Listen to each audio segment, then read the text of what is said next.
Welcome to Board Gamers Anonymous, the podcast about board gamers and the insane fun we have at the table together. This is Chris. And this is Anthony. And this is episode 289, best version of Ticket to Ride. We like to thank all of our Patreon backers for helping us bring you a brand new episode. All right, Anthony, we are back, and we are back with a brand new feature. We are talking about our best version of whatever it may be, and this week it's Ticket to Ride. Yeah, this is a cool new feature we came up with while thinking of what to do for future episodes. And the idea is some games have dozens of expansions, dozens of additional versions, promos, whatever. All these different modules you can play with. What is the best version of that game? If you have the base game or thinking about buying it, what should you buy? And so we're going to be going through those in future episodes. But this week we're going to do Ticket to Ride, which has, I think, 25 or 30 different versions of the game or expansions that you can pick up. Wow. What should you own? What's the best version? We're going to lock it down unequivocally, the very best version of Ticket to Ride that you absolutely should buy 100%. Absolutely. And this hopefully will be a good kind of buying guide for you, or even a playing guide. I mean, if you're like me, you still feel the need to collect everything, but there typically is a best version, and we'll talk about that on our feature review. But Anthony, before we get into that, we made some news last week, and we have some additional news about one of the biggest things that BGA has ever done. Yeah, we announced last week that we are launching BGA Live. This is a brand new live streamed event that we're going to put on every week in coordination with Board Game Arena. And we mentioned last week that we may be launching this week. We are still kind of working out just a handful of kinks. So episode 1 will go up on September 9th, 2020. We're going to be talking about one of our very favorite Euro games. So make sure you tune in. You can go to bgalive.com and see not only where to go to watch the stream, but what games we're going to be talking about, what the upcoming schedule is. We are going to be streaming every single week on boardgamearena.com on their BGA TV, because of course BGA on BGA. And yeah, we're super psyched for it. We have everything set up. We have the technology in place. We have our people in place we're going to be playing with. It's going to be a lot of fun. We're going to be streaming games from the BGA platform, the Board Game Arena platform, and talking about different elements, calling the game, like who's winning, who's losing, what they're doing right or wrong. We'll have the news of the week, discussing kind of some of the things we talk about in the podcast here. So do not miss it. If you listen to this podcast regularly, make sure you hop on there. 8:30 p.m. Eastern Time in the U.S., September 9th.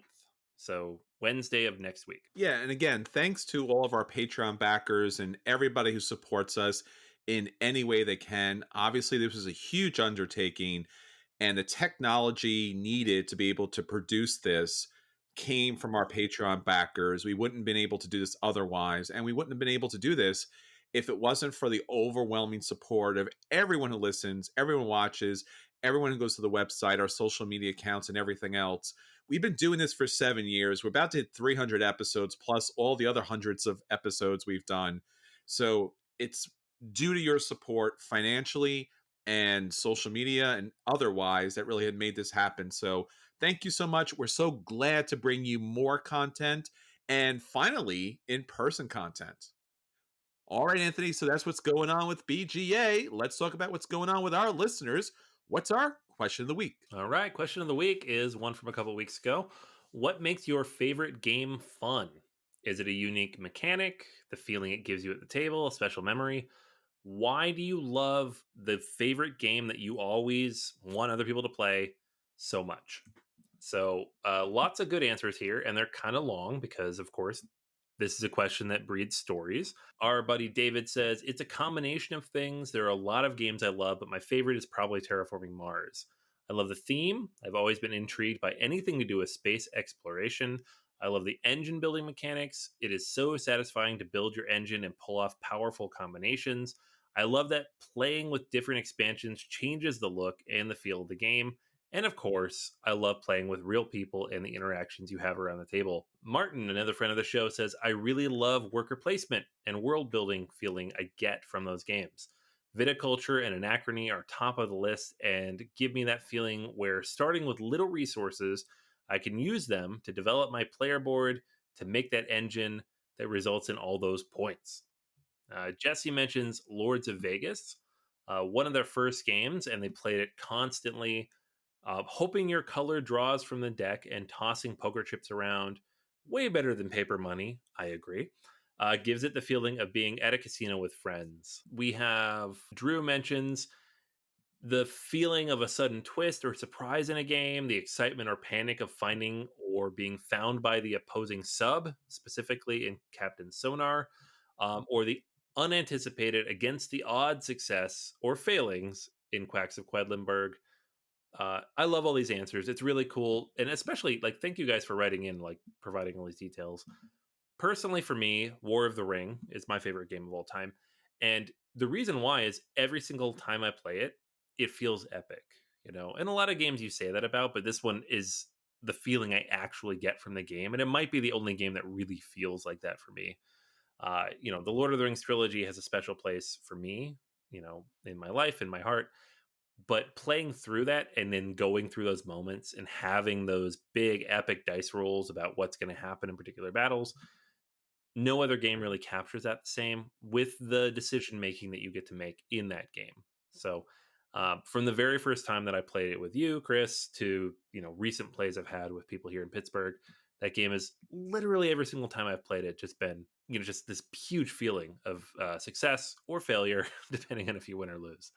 What about you? Yeah, we talk a lot about epic games, and a lot of games are epic, but I agree with you, Anthony. There's nothing more epic than that game. I don't think you have to be a huge Lord of the Rings fan to just get into that, but absolutely.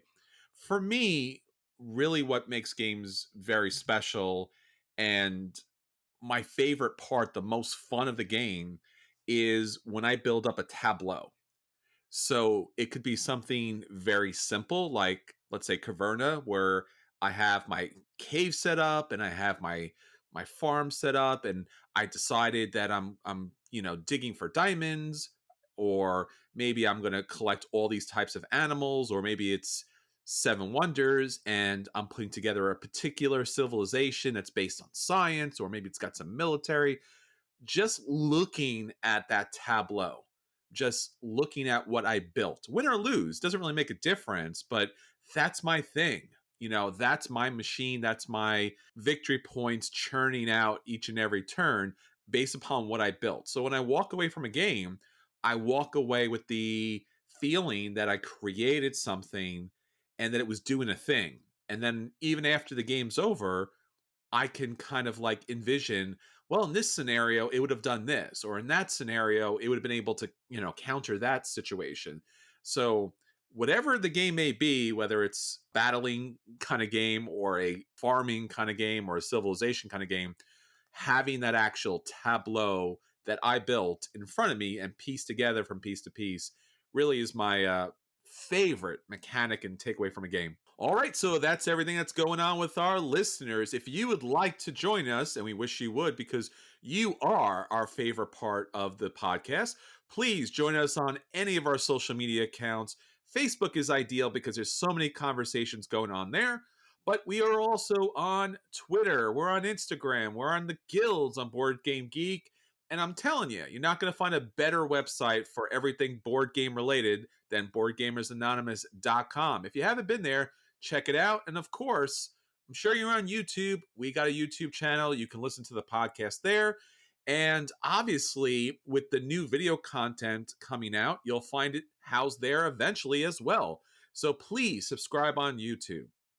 All right, Anthony. So that's what's going on with everybody in the world dealing with board game. Let's get on to the games that we want at the table. Let's talk about our acquisition disorders. Acquisition disorders. Yes, I love this section. I feel like we're both going to lose our minds in like 4 months when they start releasing all the information about all the games that got delayed from this year. Oh my goodness, they're all going to come out at the same time. It's going to happen, right? Oh, man. So we're not there yet, thankfully. Just occasional, drip and feed of games. And the one that I'm interested in right now is it's actually only an expansion. This is the first expansion for Paladins of the West Kingdom called City of Crowns. It's from Shem Phillips and Garphill Games, of course. And Paladins of the West Kingdom is my favorite game that they produced by a pretty far margin. Like, this game was pretty fantastic, and I had a lot of fun with it. The solo game is really, really solid, and like Architects of the West Kingdom is a very good game, but it's almost gimmicky, and you play it 5 or 6 times, it starts to feel kind of samey. This game always feels a little unique because of the paladins in your deck and how you change from round to round, right?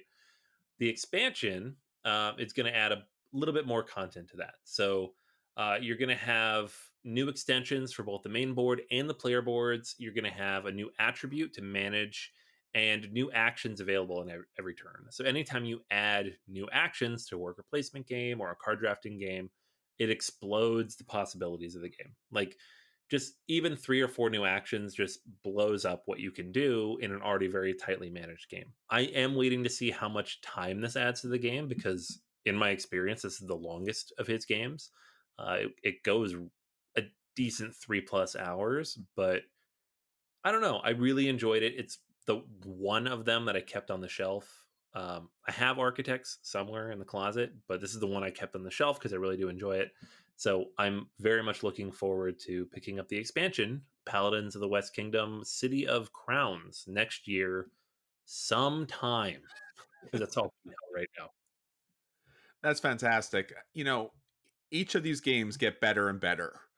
And I just have a feeling this is probably going to be the best of them. So, really looking forward to this. Speaking of something I'm looking forward to, there is a brand new expansion for Tapestry, which is called Plans and Ploys. Now, we've talked about this a little bit, and Stegmeyer really has a great reputation of taking his game, figuring out, once it gets out there in the world, what, everyone found a kink here and a kink there.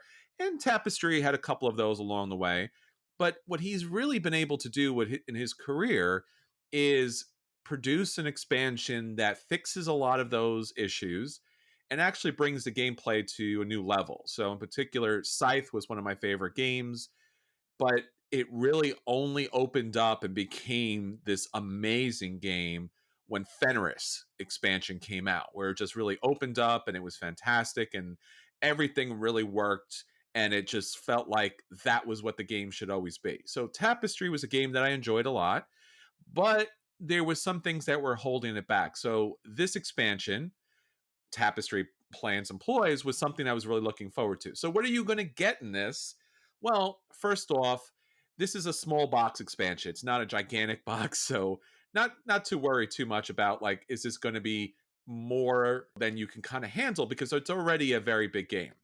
So first off, what you're going to get is 10 new civilizations. I think this is great because anytime when you have these games that have like starting abilities, they're going to get kind of samey right away. And they really are my favorite point of a game where the civilization has something unique, whether it's terraforming Mars, where you have that corporation that really kind of gets the engine started. So here, 10 new civilizations. Love that. That's awesome. Originally, they came with 16, so 10 new ones is a nice big chunk on top of it.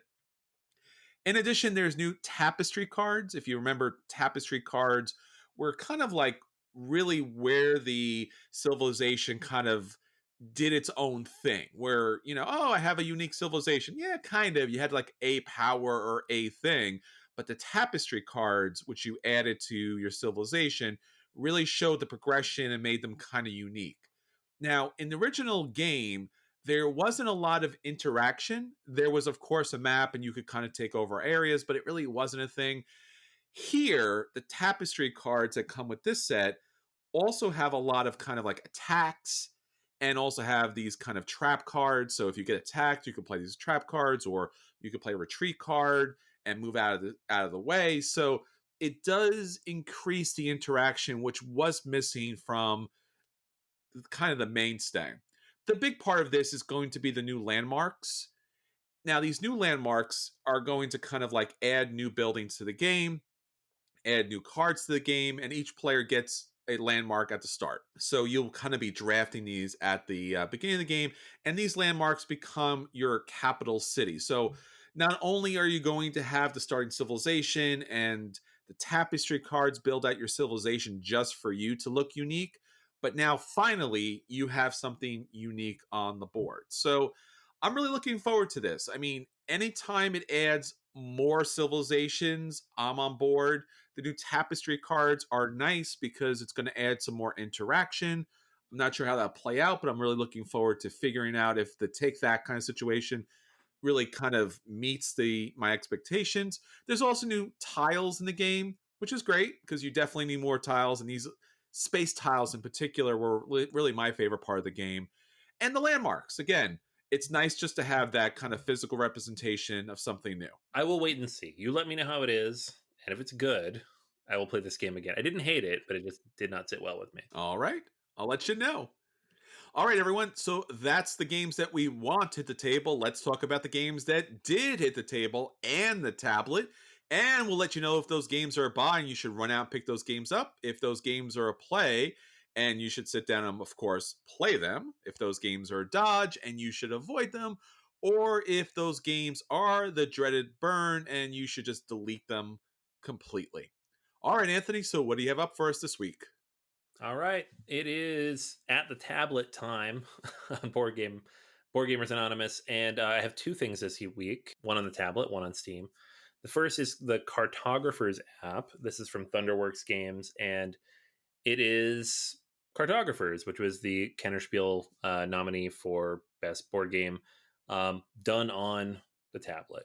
It is a roll and write game, of course, but in this game you have cards which give you different shapes and different types of terrain that you're going to draw on your personal board.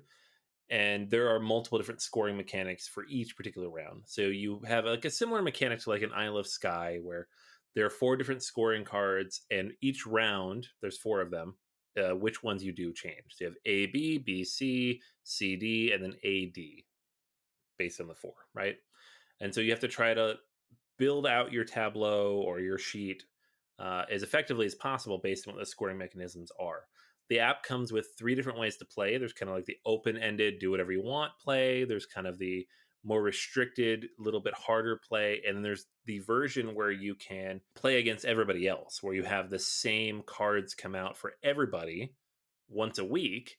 And you see who gets the highest score once a week, which is so cool. It's such an easy, clever thing to do for a roll and write app, and I have not seen any of them do it. It's such a cool idea, and it has me playing the game a lot more because I'm nowhere close to those high scores. I'm really bad at this game apparently, but it gives you the opportunity to see what people are doing and just kind of try to keep challenging yourself and get better and better at the same layout every single time. So, Cartographers was already probably my favorite, like flip and write, roll and write type of game from Thunderworks. This game just totally captured my attention last year. It's the best one that came out last year. I think when we did our best roll and write games, this was number one or two on my list. Welcome to might have beaten it out, but it's really, really solid. I definitely recommend you check it out in the app that's on iOS right now. The other game I wanted to talk about was Root, which is now in early access for Steam. And this is, of course, the asymmetrical war game from Cole Worley and Leader Games, released by Direwolf Digital for Steam. And it is a very, very solid, interesting, engaging implementation of this game.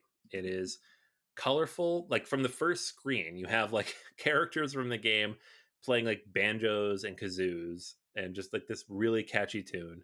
Then you dive in and there's multiple layers in terms of like the layout of the game. You can play like really zoomed in, you can play really zoomed out, and it's just like game pieces moving around.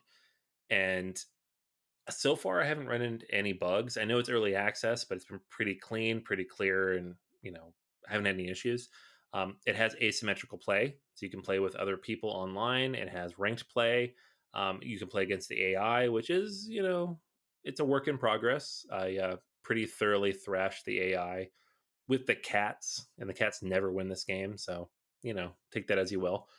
But The game is really, really solidly implemented. I'm really looking forward to the final version of this. Right now, it is only the first four factions. So you have the cats, the birds, the Woodland Alliance, and the Vagabond, and kind of limited in like the ways you can kind of mix that up. It doesn't have the four expansion factions in there yet, but production's really solid, presentation's really solid. I haven't had any bugs or glitches or crashes yet. And like we talked about Spirit Island a few weeks ago and how it was missing all these things. Root is not missing any of these things, and it's not even in full release yet.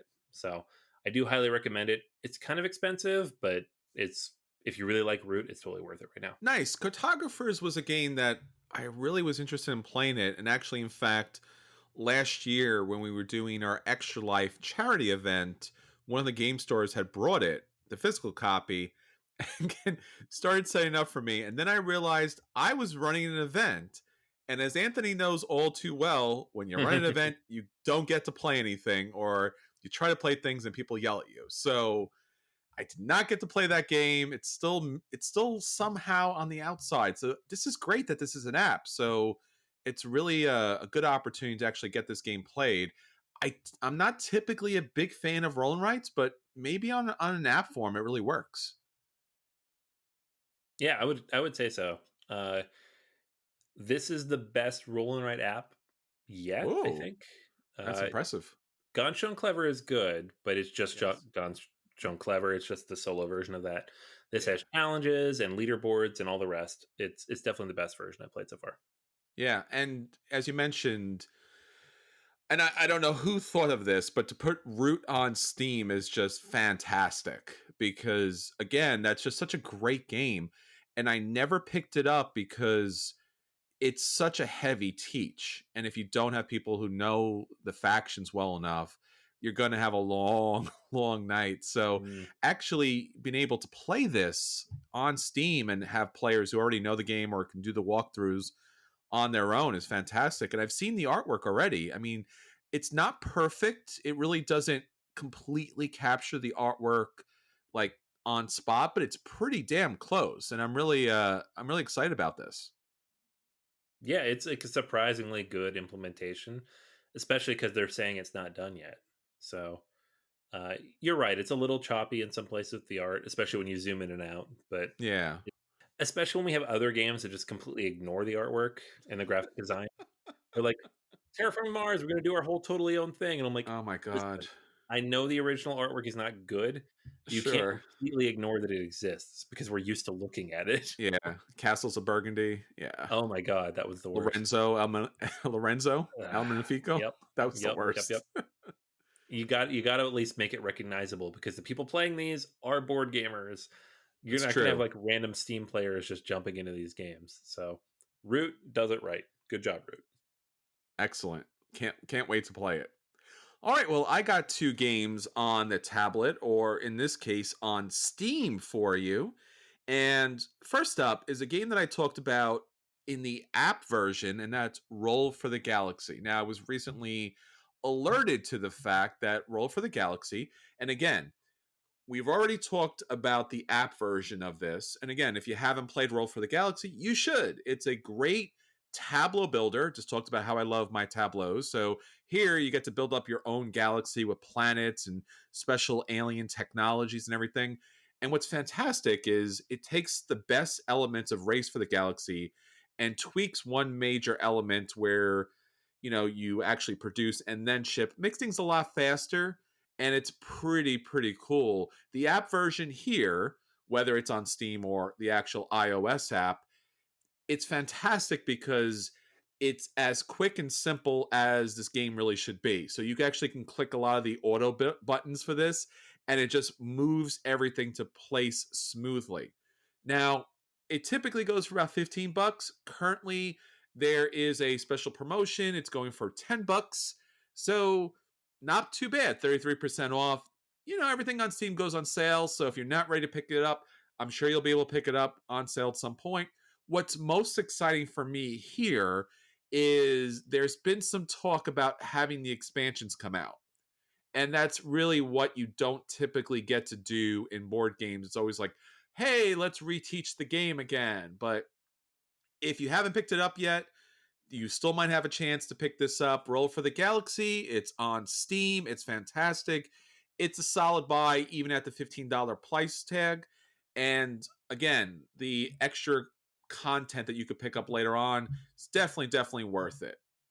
Next, I want to talk about a game that, thanks to Anthony, I've been playing obsessively. That is Monster Train. Remember when Slay the Spire was a thing and you played that all the time? Well, it turns out there's another game very similar to that, but actually will kind of like swallow you up whole, where just Slay the Spire just stuck you for a couple of hours here. This is really going to take up all of your time. So, this is another game that's currently on Steam. And what's interesting about the game is that it has a lot of the elements of Slay the Spire. So you are building a deck. So again, we go back to the classic deck builder mechanic here, but it also offers, I guess, what I would put as kind of like a tower defense situation. So you are playing as the bad guys here. You are working with Hell to safeguard this pyre, this little last piece of fire, because Hell's frozen over, and you're trying to get the fire to kind of like spark everything off and relight Hell. And there seems to be some, interesting story elements that pop up from here to there, that maybe there's a certain betrayal, maybe the good guys aren't so good, maybe the bad guys aren't so bad, but nonetheless, Hell's frozen over. Your job is to ride this monster train, fight off the forces of heaven using the forces of hell. And there's a lot of different forces of hell. And this is a very cartoony game. This is not a dark game or a sinister game. It's a very light, fun game. And you start off with a main faction, and then you follow up with a support faction in this game. So as the game goes on, you'll have opportunities to build up your faction, and you build up your faction based on these cards. So there's over 200 cards in the game. There's 5 different monster clans. As you play the game, you'll unlock different clans. There's new cards that kind of get unlocked. There's artifacts, just like in Slay the Spire, that will actually give you special abilities throughout the game. And you'll be able to upgrade your spells. You'll get to upgrade your different, I guess, units, characters in this game. And there are hero characters. And the hero characters are pretty cool because you'll be able to upgrade them as well, and they'll fight for you. So deck building, awesome. Tower defense, excellent. It's got like I said, a cartoony feel to it. There's also some different modes. So beyond the standard kind of like build up your characters, try to rush them through. There is also a daily challenge, which kind of mix up all the different elements. So all those artifact stuff that you got, well, here's all mixed up. Can you win? You've already seen that in Slay the Spire. There's also what they call a Hell Rush, where you are competing against other players to complete the ride as quickly as possible. That's a little challenging. Make sure you've gone to the bathroom before you sit down, because that goes super quick. You can, of course, put together your own challenges in the game.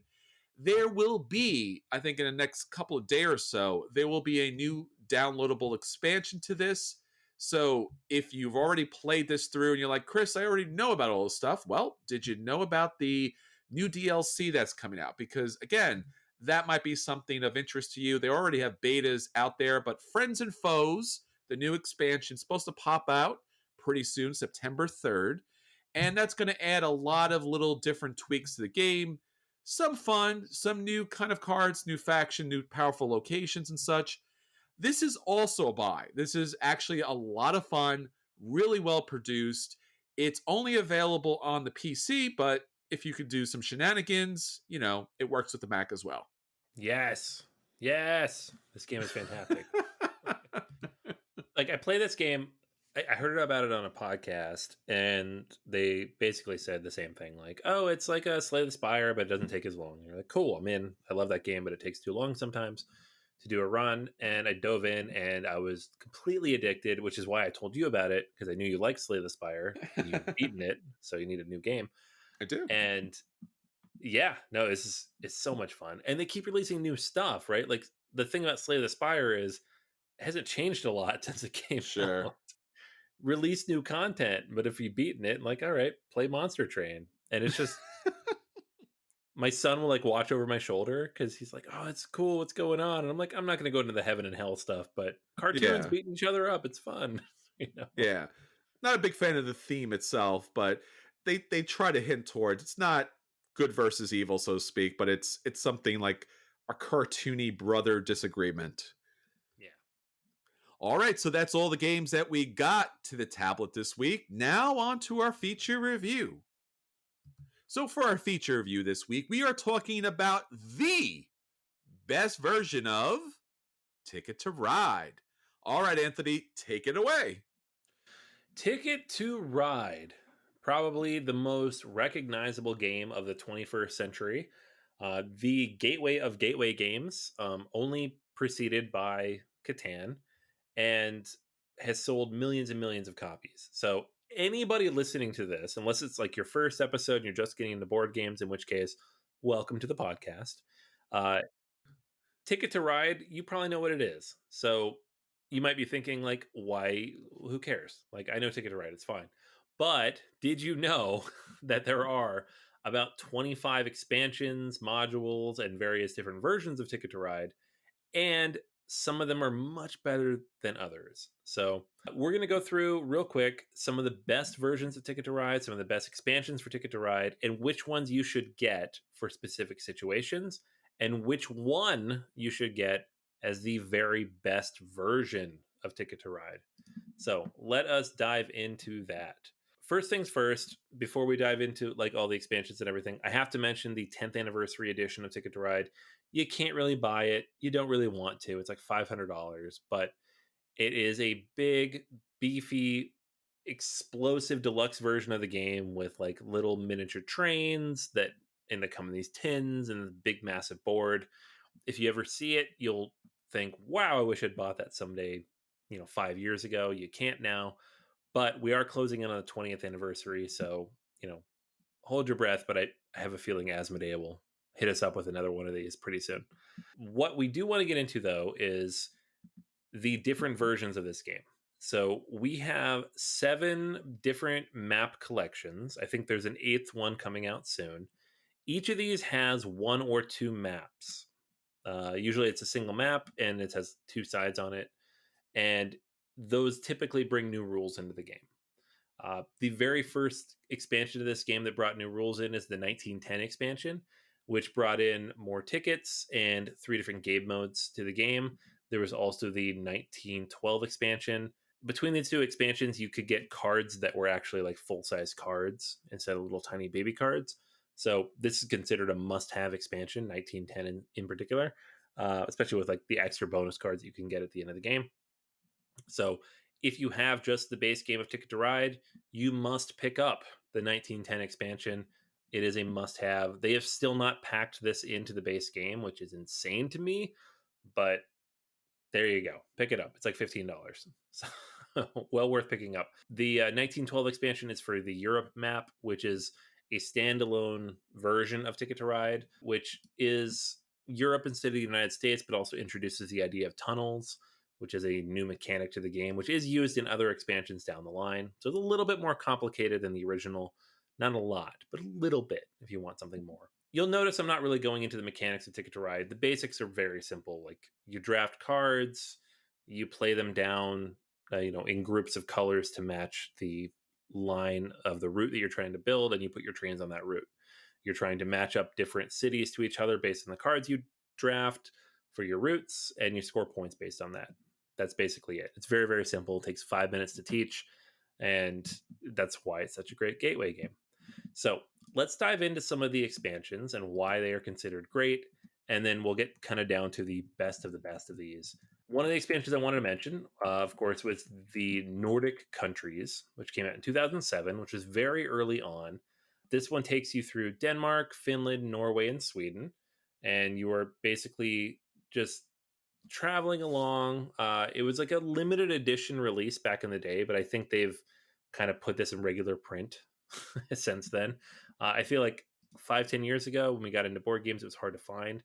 These days, it's pretty easy to find. The reason it's so sought after is that it's a 2 to 3 player focused map. So the base game is it plays up to 4, but you wanna have, 4 people for it because otherwise the individual routes get narrowed down, kind of artificially. There are maps, however, that play specifically for 2 to 3 players. So this one is very good, approach to that because of, wanting to have the 2 to 3 player, experience. Ticket to Ride Germany is another standalone edition that's very popular. This version of the game adds some of the more unique elements of the overall series. So you want to have passengers that you're going to pick up. So between collecting these two different cities, when you connect them, you're going to get passengers based on which cities you connect to. At the end of the game, whoever has the most passengers of the different colors that you collect is going to score 20 bonus points for that specific color. So there's a lot of different ways to get points. And then you'll get 10 points for second most. So it kind of mixes things up quite a bit. The expansions, however, we're going to dive into these. We have Volume 1, the Team Asia and Legendary Asia expansion. This is the very first one that came out back in 2011. So this actually came out 7 years after the original game, but it was the first of now 7, soon to be 8 expansion packs. So these things come out every year and a half or so. So the Team Asia one lets you play with 4 to 6 players on 2-player teams. So we talk about like Concordia's team version, the Venus. Alan Moon was way ahead of it. So he did this back in 2011 with the Team Asia version, where you're going to play basically together and try to map out these routes together. The Legendary Asian side of the map is designed with Francois Valentine. And in this one, you're going to be basically building different routes through Asia, based on mountain routes. And whenever somebody claims one of these routes, you have to place a train from your reserve in the mountain crossing. So, kind of taking some of those ideas from Europe and expanding on them a little bit. We have the Ticket to Ride. The other versions here, we have India and Switzerland from 2011 as well, kind of the end of that year. India was worked on with Ian Vincent, and this is a 2 to 4 player map where you score points for claiming routes and completing tickets. Is pretty typical. But there's all 2 other ways to score points. So you can get, longest continuous path of trains gives you a bonus. And then the other way, like players can score points for connecting cities on multiple tickets with 2 distinct routes. So just kind of a small tweak to the original, but the map's a little bit tighter than typically. Switzerland as well is another one of those 2 to 3 player maps. This one I would consider the best of the 2 to 3 player maps. If you want a map specifically for 2 people or even 3, the Switzerland map is the way to go. There are several other of these. We had the Volume 6 came out in 2017 with France in the Old West. We had Volume 7 came out in 2019 with Japan and Italy. And this one specifically with Japan has like the bullet trains, which is a very cool addition, passing between the different islands of Japan. But if we're really going to boil it down to the best of Ticket to Ride, and this isn't bias, even though there's a little bit of bias, it's the Volume 5 release of the United Kingdom and Pennsylvania maps. So this one is 2 very, very different maps. So let's start with Pennsylvania. Pennsylvania introduces the stock mechanism to the game for the first time. So when you place a route down, based on which route you place, you're going to get a certain amount of stock, and they're all labeled on the board. So it's pretty simple to teach it to people who aren't familiar with stock-based games. And you're trying to generate points based on the most stock for specific companies by the end of the game. And this is probably the more complex way to play this game because honestly, you add stocks to any game, it's a little more complex. But Ticket to Ride, especially, you're just trying to build routes. It doesn't really matter where they are, which path you go. Like you go the super circuitous way, and as long as you get from point A to point B, you score your points.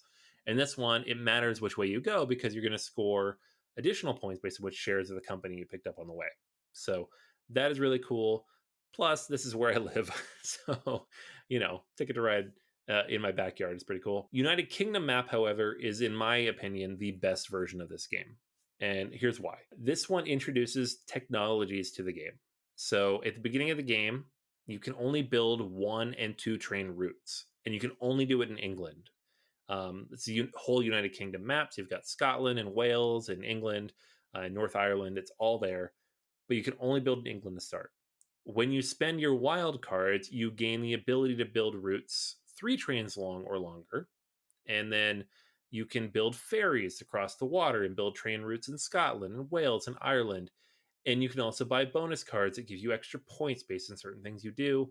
There's even like a special route that basically sets up a freighter that gets you all the way across the water, like all the way to North America. So this one is my favorite. It is the most engaging and intriguing of the Ticket to Rides. It really feels like the next step in building out kind of a, Euro style game without really overcomplicating the rules too much. And it's just part of this map pack that you can pick up. It's still in stock. It's relatively easy to find. In my opinion, Ticket to Ride Map Collection Volume 5, UK and Pennsylvania, is the best version of Ticket to Ride. If you're going to play the base game, either pick up Europe with 1912 or the base game with 1910. You need that expansion with the extra cards and the upgrades to pick it up. So there you go, guys. Ticket to Ride, best version. And what was surprising about this, Anthony, is that we came to this conclusion separately. And I think that says something for this game. I mean, as you mentioned, it has such a classic history. It's a mainstay. It's one of the biggest games of all time. And yet, one of their most recent releases, not too long ago, is honestly their best release. And you're actually, in fact, getting two different games in one box, not to mention Ticket to Ride on top of everything else. But I mean, if you took either of these games, either of these maps, and just split them up to separate games, they would be a classic in of themselves. And to have them in the same box is unbelievable. Yeah, no, it's like I remember playing this expansion for the first time and I bought it because it had the Pennsylvania map in it. And I'm like, I live here. This is fun. But then we played it and I was like, oh, it's actually really good too. That's great. Like, this is well made. I know that a lot of people are saying the Japan and Italy maps are very close, if not slightly better. I have not played these as much, but I will tell you from what little I have played of them, I still prefer UK and Pennsylvania. But honestly, any of these map packs, like almost all of them, really do a good job of capturing why people enjoy Ticket to Ride, repackaging it in a way that's interesting and engaging. There are some of them that were out of print for a very long time, like Heart of Africa and the Netherlands. Don't get a lot of attention because very few people have played them. Like they printed the expansion and that was it. And then now they're back, but barely. I still stand by it. I think UK, Pennsylvania, especially UK, is just the best way to play this game. Absolutely. All right. So if you haven't played Ticket to Ride, now you know the best way to play it.